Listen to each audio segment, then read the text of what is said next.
बाहर से आए हुए आगंतुक महान भावों।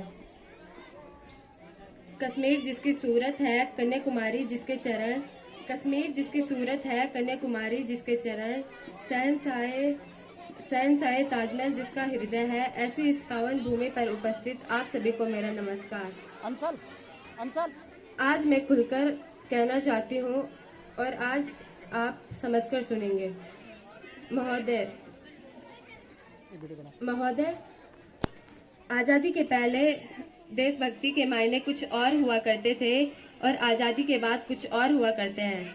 मैं नहीं मानती कि राष्ट्रगान के 52 सेकंड में सिर्फ खड़े हो जाने या फिर वंदे मातरम, भारत माता की जय के जोरों शोर से नारे लगाना ही देशभक्ति है। मैं नहीं मानती, क्योंकि महोदय ये वो सदी है जहाँ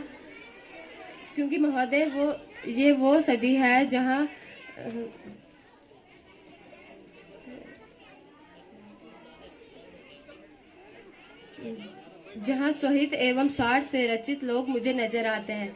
ये वो सदी है जहाँ नीति, नियम, नैतिकता जैसे मूल्यों को कड़ियों के भाव बेचते हुए लोग मुझे नजर आते हैं।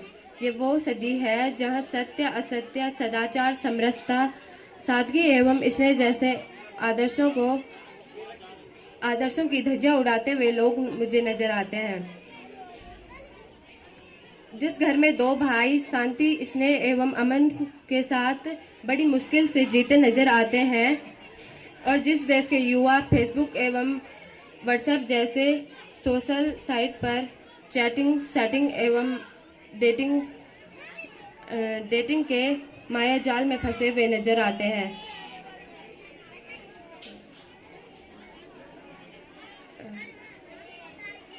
तकलीफ तो मुझे तब आती है जब आज का ये नौजवान जिसके कंधों पर जिम्मेदारी थी राष्ट्र निर्माण की और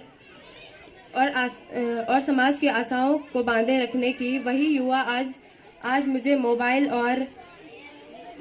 और शराब के नशे में डूबा हुआ नजर आता है। मैं नहीं मानती कि एक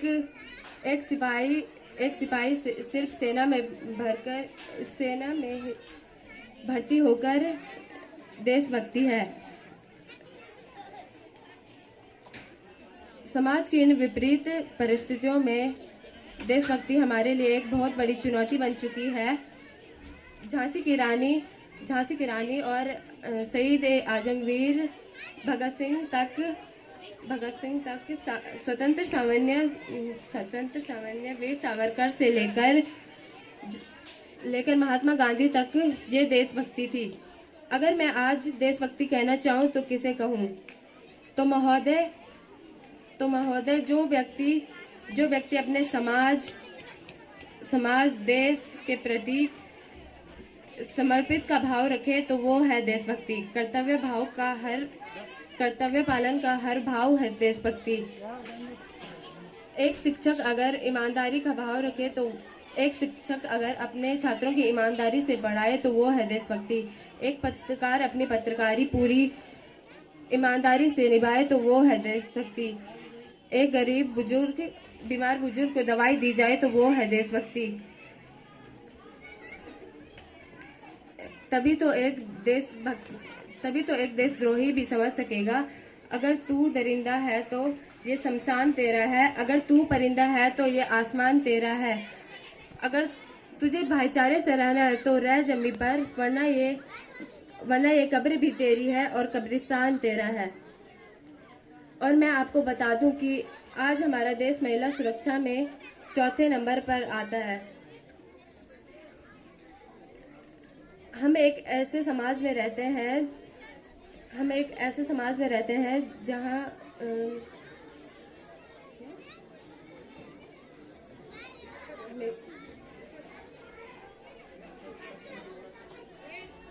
जहाँ पत्थर की मूर्त को लगाए जाते हैं 56 भोग।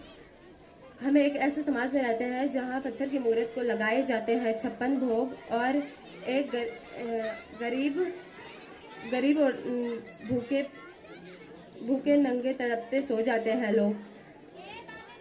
मजदूर को मजदूर समझिए, गरीब को काम दीजिए, दान नहीं, दान देना ही है तो अगर दान देने के इच्छुक हैं तो रक्तदान दीजिए और मरने के बाद अंगदान दीजिए, जिससे किसी मरते हुए को जीवन दान मिल सके। यही सच्ची देशभक्ति है और यही सच्चा देश प्रेम। धन्यवाद।